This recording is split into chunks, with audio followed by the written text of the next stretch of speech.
జై తెలంగాణ, జై తెలంగాణ. కార్మికుల ఐక్యత, కార్మికుల ఐక్యత.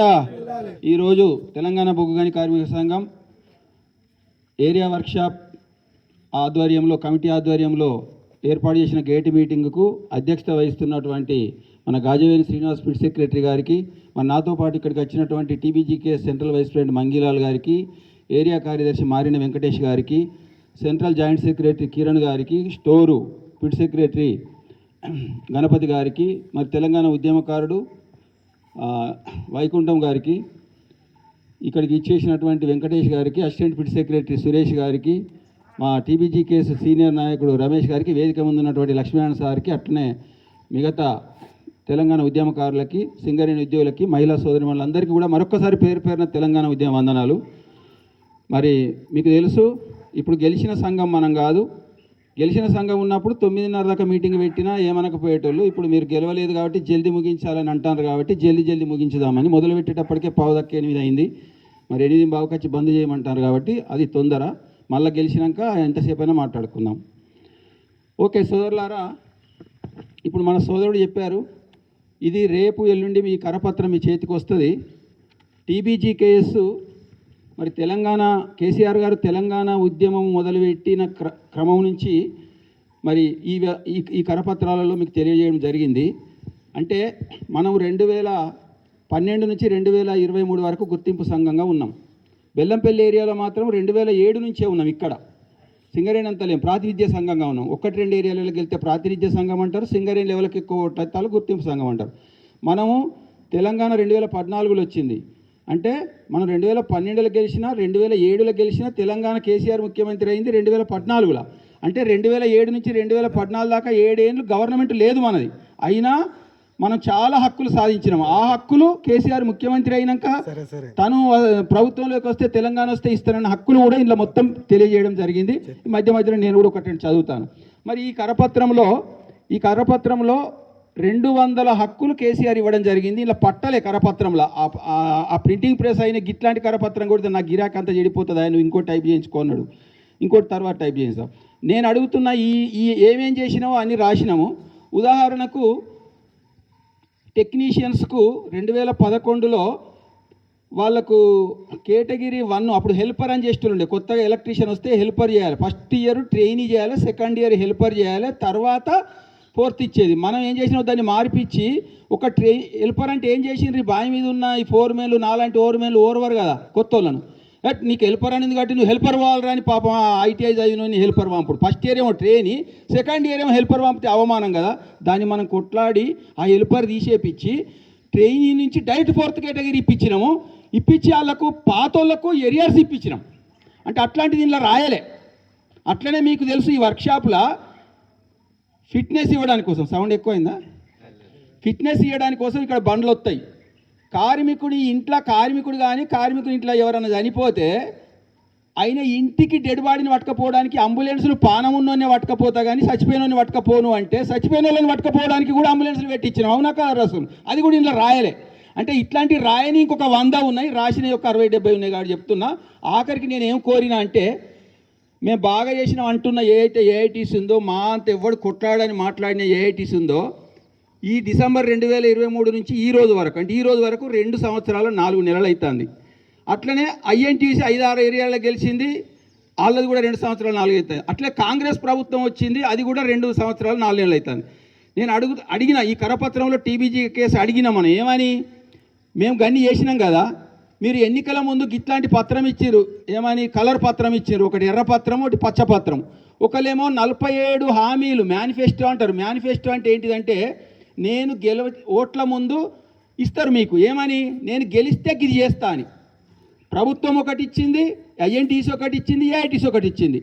సరే, ఇప్పుడు ఏఐటీసీ గుర్తింపు సంఘం కాబట్టి వాళ్ళు ఇచ్చినవి చేయాలి. ఐఎన్టీసీ ఇక్కడ గెలవకుండా ఒక 5-6 ఏరియాలో గెలిచింది కాబట్టి వాళ్ళ ప్రభుత్వం ఉంది కాబట్టి వాళ్ళతో మాట్లాడి మేము చేస్తాం హావో అని అన్నారు కాబట్టి వాళ్ళు చేయాలి.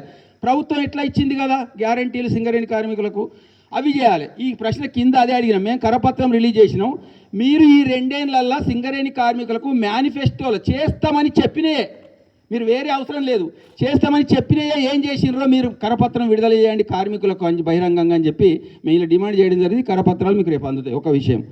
రెండో విషయము, చేసుడు సంగతి దేవుడెరుగు. కొండ నాలుకకు మందెత్తే ఉన్న నాలుక వేయింది అన్నట్టు కేసీఆర్ గారు తండ్రుల ఉద్యోగం కొడుకులకు, మరి మహిళలకు అందరికీ ఉద్యోగాలు ఇప్పిస్తే ఇప్పుడు మెడికల్ బోర్డు లేక 2 సంవత్సరాలే. మెడికల్ బోర్డు లేక 2 సంవత్సరాలే. మెడికల్ బోర్డు అన్ఫిట్ అయిన కొడుకులకు ఉద్యోగం ఇక సంవత్సరమే. మరి ఉన్నది పాయే ఎట్లా? మరి ఏం చేస్తున్నారు? ఇప్పుడు మేము బాగా పోరాటం చేస్తామన్నది మరి చెయ్యాలి కదా పోరాటం. ఏం చేశారు? ఒక యాత్ర పెట్టినారు, మంచిదే. నెక్స్ట్ ఏంటిది? ఇంతకుముందు మా మంగిలాలు నెక్స్ట్ ఏంటి? ఏదో ఒక పోరాటం చేయాలి కదా. కాబట్టి కేసీఆర్ ఏం చెప్పిండు? ఇప్పుడు మేము ఇన్ని చేసినామని చెప్పినాం. ఈ 10 ఏళ్ళల్లో మీ అందరూ మాతోనే ఉన్నారు. ఆ 2012 నుంచి 2023 దాకా నేను చెప్పిన 200 హక్కులు తేవడానికి ఒక్కరోజు నల్ల బ్యాడ్జీలు పెట్టలే, ఒక్కరోజు సమ్మె చేయలే, ఒక్కరోజు ధర్నా చేయలే. ముఖ్యమంత్రి ఇచ్చేసి అడగకముందే లాభాల వాటా అంటే ఆ అత్తంది రేపంటే రాని వచ్చే ఫోన్లకు లాభాలు. మన ప్రొడక్షన్ వచ్చిందంటే స్వీట్ పంపుతుంది, క్యాలెండర్ పంపుతుంది. తెలంగాణ వచ్చినప్పుడు తెలంగాణ వచ్చిందని తెలంగాణ ఇంక్రిమెంట్ ఇస్తుంది. వేజ్ బోర్డుల ఇప్పుడు లక్ష్మీనారాయణ సార్ది ఉదాహరణకి మన చంద్రకుమార్ది ₹1,00,000 బేసిక్ ఉంటుంది.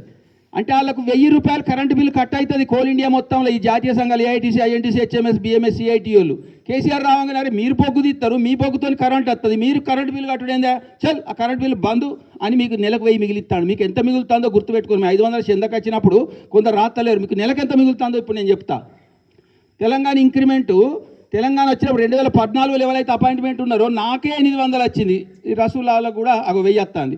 1000 అంటే 2014 ఆగస్టు నుంచి వస్తుంది. 2026 అంటే ఇప్పుడు 12 ఏళ్ళు 12 పాదుల 120 అంటే 160 నెలలు అవుతుంది. 160 నెలలు అంటే ₹1,60,000 తెలంగాణ ఇంక్రిమెంట్ పైసలు వచ్చినాయి. మన లక్ష్మీ సార్ కూడా వచ్చినాయి. అంటే ఈ ఒక్క నెలకు 1000 వస్తున్నాయి. కరెంటు బిల్లు ఒక్క నెలకు 1000 మిగులుతుంది. తర్వాత ఇంకేదో ఉంది మళ్ళీ గుర్తు, అదే తెలంగాణ ఇంక్రిమెంట్ ఒకటి, కరెంటు బిల్లు ఒకటి. తర్వాత ఇల్లు కట్టుకుంటే 10 లక్షల రూపాయలు, నువ్వు 50 లక్షల వడ్డీ బ్యాంకులో లోన్ తీసుకున్నా అందులోకెళ్ళి ఒక 10 లక్షల రూపాయలకు వడ్డీ తిరిగి చెల్లిస్తుంది. చెల్లిస్తే ఎంత అవుతుంది సంవత్సరానికి అంటే 50,000 అవుతుంది. అంటే 12 నెలల నెలకు ఎంత పడుతుంది? తీసుకున్న వాళ్ళకు 48,000 అవుతుంది. ఇంకా 2,000 మిగులుతుంది. అంటే 4,000 ఇది 1000 ఇది 6,000 రూపాయలు మీకు నెలకు తెలియకుండానే కేసీఆర్ డైరెక్ట్ ఇస్తాను. ఆయన ముఖ్యమంత్రి పదవి దిగిపోయి ఇంట్లో వన్నా మనకు అత్తనే ఉన్నాయి. ఇవి ఎక్కడున్నాయి? అక్కడ కోల్ ఇండియాలో లేవు, బల్లార్సిలో లేవు, ఎక్కడ లేవు. ఇవి ఇక్కడనే ఉన్నాయి. తల్లిదండ్రులకు వైద్య సౌకర్యం ఇక్కడే ఉన్నది. ఏసీలు పెట్టుకుంటే మనం అసలు ఏసీలల్లో పెట్టుకుంటామా? ఇది అధికారులకి ఉంటుంది, వాళ్ళకి 600 ఉండే ఏసీ పెట్టుకుంటే పంటమా? మన తల్లికి తండ్రికి ఏదన్నా చల్లటి ప్రయోజనం ఉండాలి, లేకపోతే వాళ్ళకి అనారోగ్యం ఉంటుందంటే కూడా మీకన్నా ఏసీ అని అంటే అట్లాంటిది ఏసీలు పెట్టుకున్న వాళ్ళకు ఉచితంగా కరెంట్ ఇచ్చిండు కేసీఆర్. ఉచితంగా కరెంట్ ఇచ్చుడు అంటే డైరెక్ట్ ఉన్న వైరుకే ఇస్తే నడవది. అప్పుడు మన లక్ష్మీనారాయణ సార్ లాంటి మనం ఫోర్మెన్లు ఏమంటారు, ఉన్న వైర్కి ఇచ్చేది బుగ్గలు వెలగడానికే. మరి వాళ్ళు ఏసీ నడవాలంటే కొత్త ట్రాన్స్ఫార్మర్లు పెట్టాలి. అక్కడ ఉన్నాయి కదా ఆ ట్రాన్స్ఫార్మర్లు, నాకు తెలిసి 70 కోట్ల రూపాయలు పెట్టి ట్రాన్స్ఫార్మర్లు కొని ప్రతి కోటర్కి ఏర్పాటు చేసి ఆ కోటర్లకు కరెంట్ ఇచ్చి ఏసీ పెట్టుకున్న వాళ్ళకు సీలింగ్ కూడా చేయించినాం మనం. ఇన్ని చేసుకుంటూ పోతే సరే అందులో ఆ పత్రంలో అన్ని ఇచ్చిన. ఇప్పుడు ఈ గెలిచిన సంఘం చెయ్యాలి. అయితే ఇప్పుడు ఉన్నాయి పోగొట్టిండ్రు కదా.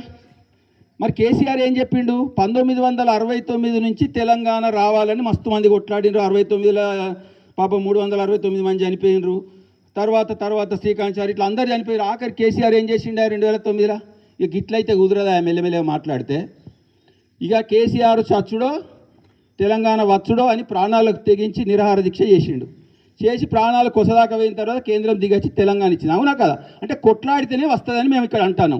మరి ఇప్పుడు ఏఐటీసీ చిలక పలుకులు వలుకుంటా, సన్నాయి మాటలు చెప్పుకుంటా, శుద్ధపూస మాటలు చెప్పుకుంటా ఏం చెప్తాంది? ఇగో ప్రభుత్వ జోక్యం ఎక్కువైందాయా, అందుకే ఇది అత్తలేదు. లేకపోతే కేసీఆర్ వాళ్ళ చుట్టాలే గనులు తీసుకున్నారాయా, కొత్త గనులు రాలే. లేకపోతే ఇట్లా అటు తిప్పి ఇటు పట్టకపోడు, డైవర్షన్ చేసుడు అన్నట్టు. మరి నువ్వు కొట్లాడేటోనివి కదా, కొట్లాడు. అందుకే ఏమంటున్నాం మేము, ఇప్పుడు జాతా చేసిండ్రు రైట్. జాతా చేసి 10 రోజులు అయిపోయింది. సింగరేణి నుంచి ఉలుకు పలుకు లేదు, ఇలా పిలిచిన వాళ్ళు లేరు, మాట్లాడిన వాళ్ళు లేరు. మరి ఏం చేయాలి నెక్స్ట్? అమరణ నిరాహార దీక్ష చేయాలి. అక్కడ కొత్తగూడెంలో ఒక 2 ప్రతి ఏరియాకు ఒక్కరు ఏఐటీసీ నాయకులు వాళ్ళ ఆఫీసులలో బయట కూర్చుంటే పోలీసులు పట్టుకోబోతున్నారు, ఆఫీసులలో కూర్చోవాలి, తాళం వేసుకొని అమరణ నిరాహార దీక్ష చేయాలి. వాళ్ళకు మనందరం మద్దతు తెలుపుతాం, మేము కూడా మద్దతు తెలుపుతాం. అన్ని వాయిలాల బ్యాచ్ మొత్తం అక్కడ కేసీఆర్ పెడితే ఇక్కడ మనం ఎట్లా అజ్జి పెట్టిద్దాం. వాళ్ళే సక్సెస్ అయితే వాళ్ళే మళ్ళీ గెలుస్తారు. వాళ్ళు కొట్లాడాలి. ఇప్పుడు ప్రాణత్యాగం చేయాలి వాళ్ళు కార్మికుల కోసం. మేము చికాగో నగరం వచ్చింది నా రక్తంలో ఎరిసిన ఎర్రగుడ్డ చేరింది ఖైరుగుడ్డ అని అక్కడ కాదు, ఇక్కడ పెట్టు. సింగరేళ్ళ కొట్లాడు, ఇక్కడ రక్తం చిందించు, హక్కులు సాధించు, చెల్లికి జెండాలు మళ్ళీ నీకు పూలదండలు ఎత్తాం, గద్దెక్కిస్తాం, నిన్ను సన్మానం చేస్తాం, గెలిపిస్తాం. కేవలం జాతాలు పెట్టి అట్టి మాటలు చెప్పి పోడు కాదు. టీబీజీ కేసు ఉన్నప్పుడు నేను చెప్పిన కదా, 2007 నుంచి 2014 వరకు కావచ్చు, 14 నుంచి 23 వరకు కావచ్చు, ప్రాతినిధ్య సంఘంగా ఉన్నప్పుడు కావచ్చు, గుర్తింపు సంఘంగా ఉన్నాక కావచ్చు, అధికారులకు వత్తాసు వాళ్ళకుంటా, వాళ్లకు చెప్పుడు మాటలు ఇనుకుంటా ఎన్నడూ బతకలే. ఆ రోజు కొట్లాడినాం, ఇక్కడే 100 సార్లు కొట్లాడినాం, ఇక్కడే 100 సార్లు కొట్టాం, ఏరియాలో కొట్లాడినాం, స్టేట్మెంట్లు ఇచ్చినాం. మనము గుర్తింపు సంఘం అంటే కుర్చీ మీద కూర్చొని సంతకం పెట్టడానికి కాదు. గుర్తింపు సంఘం అంటే ఏంటిదంటే 10 మంది వచ్చి అడిగితే లొల్లి అవుతుందా, ఎవడో ఒక్కడి రావాలి అంటే లైసెన్స్ ఉన్నోడు రావాలని, వాళ్ళకి లైసెన్స్ ఉంది వాళ్ళు అడగాలి. అంతేగాని ఎవరికైనా సంతకం పెట్టేది ఉంటుందా? ఉండదు. కాబట్టి ఖచ్చితంగా వాళ్ళు గట్టి పోరాటం చేయాలని చెప్పి తెలంగాణ బొగ్గు కార్మిక సంఘం గట్టి పోరాటం చేసి దాన్ని మేము మద్దతు తెలుపుతాం. గట్టి పోరాటం చేసి ఆ యొక్క ఏదైతే కేసీఆర్ ఇచ్చిన వాళ్ళు పోగొట్టిన దాన్ని కేసీఆర్ మళ్ళీ తెచ్చిన దాన్ని మళ్ళీ పోగొడుతుంది. మరి ఇప్పుడు చాలా గందరగోళం ఉంది. ఆ రోజు ఏమన్నారా బాయిల మీదకి వచ్చి, ఈ 61 ఏళ్ళకి ఎవడు పెంచు అన్నాడా, కేసీఆర్ పైసలు ఇయ్యలేక పెంచిండని అన్నారు. మరి ఇప్పుడు 61 ఏళ్ళే దిక్కైంది కదా. ఇప్పుడు మెడికల్ బోర్డు పెట్టకపోవడం వల్ల 2800 మంది 61 సంవత్సరంలో పనిచేస్తారు కేసీఆర్ జీతం తీసుకుంటా. అది మళ్ళీ నెలకు ₹1,00,000 వస్తుంది. కేసీఆర్ చేయబట్టి చూడుర్రి, ఈ 61 సంవత్సరాల ఏస్టర్లు రోజు పొద్దున కేసీఆర్ అనే దేవుని ఫోటో పెట్టుకొని మొక్కి డ్యూటీకి రావాలి. ఏ అధికారి ఎంత చుట్టమైనా నీ 60 ఏళ్ళు దాటినాక ఒక్కరోజు డ్యూటీ ఇవ్వని చూస్తా నేను. కేసీఆర్ అనే దేవుడు నీకు సంవత్సరం క్వార్టర్ ఇచ్చిండు, గ్యాస్ ఇచ్చిండు, నీళ్ళు ఇచ్చిండు, కరెంట్ ఇచ్చిండు, ఇంక్రిమెంట్ ఇచ్చిండు, బోనస్ అత్తి ఇచ్చిండు, నీకు గ్రాట్యుటీ పెంచిండు, అన్నీ ఏదత్తది. నువ్వు ఉద్యోగం చేయంగానే పెన్షన్ వస్తుంది, పెన్షన్ కటింగ్ ఆగింది, నీకు వేజ్ బోర్డు అత్తే కూడా అది వర్తిస్తుంది. గన్ని లాభాలు ఇచ్చిన అంటే అది కార్మికులకైతే 30 లక్షలు, అధికారులకైతే 70 లక్షల లాభం ఈ 61 సంవత్సరాలు జరుగుతుంది సోదరులారా. ఆ రోజు ఏం మాట్లాడారు, ఎవరు ఇవ్వన్నారా, మాకు అందరు కన్ఫ్యూజ్ చేయాలన్నారు. మరి బాయిల మీదకి వచ్చి ఏమన్నారు ఆ రోజు ఐఎన్టీసీ నాయకులు, ఏఐటీసీ నాయకులు అందరిగా గీ కేసీఆర్ అందరికి ఇవ్వాలి 98లో ఉన్నట్టు ఉద్యోగాలు, కానీ గీ 60-70 మందికే ఇస్తాడా అనే. మేము వస్తే నెలకు 3 బోర్డులు పెట్టిస్తాం, అందరికీ చేస్తాం, రూపాయి తినకుండా చేస్తాం, వీళ్ళు 5 లక్షలు లంచం తీస్తానని అన్నారు. మరి ఇప్పుడు ఏమున్నదే, ఉన్నది వాయే, ఉంచుకున్నది వాయే. 5 కాదు, నువ్వు 60 లక్షలు పెట్టి ఈసారి పక్కకు నేనే పెడతా, ₹1,00,00,000 ఇస్తా, బ్యాంకులో లోన్ తీసుకొచ్చి తెమ్మని, దమ్ముంటే మెడికల్ బోర్డు చేపి చూపెట్టవని. కార్మికులను మభ్యపెట్టి విషయం నింపి ఎమ్మెల్యేలు పైసలు పట్టుకపోతాను, సిరిసిల్ల పెడతాను, సిద్దిపేట పెడతాను అని దొంగ మాటలు చెప్పి ఏమైంది, కొత్తగూడెం నుంచి మన సత్తుపల్లి నుంచి గోలేటి దాకా మొత్తం ఎమ్మెల్యేలను ఓడగొడుతురి. అన్నం పెట్టే కేసీఆర్ను బొంద పెడుతురి. ఈ 12 ఎమ్మెల్యేలు ఓడిపోతే ఏమైంది, ఈ పార్టీ ఓడిపోయిన తర్వాత సింగరేణి కార్మికులకు గిన్ని హక్కులు ఇత్తిమి, ఎక్కడ లేని హక్కులు ఇత్తిమి. అరే నీ మరి ఏమైంది, వాళ్ళకు మన మీద ఇంత కోపం ఎందుకు వచ్చింది, వాళ్ళు అద్దని మనను ఓడగొట్టినాక ఇక మనం యూనియన్ ఎందుకు, మనం ఉండని ఒకసారి వేరే యూనియన్ అప్పచెప్పుడు వాడు ఏ పార్టీ చేసి చూపెడతాడు, ఏ ప్రభుత్వం ఏ పార్టీ చేసి చూపెడుతుందో అని మమ్మల్ని పోటీలో వద్దంటే ఇక ఏం జరిగిందో మీకు తెలుస్తుంది.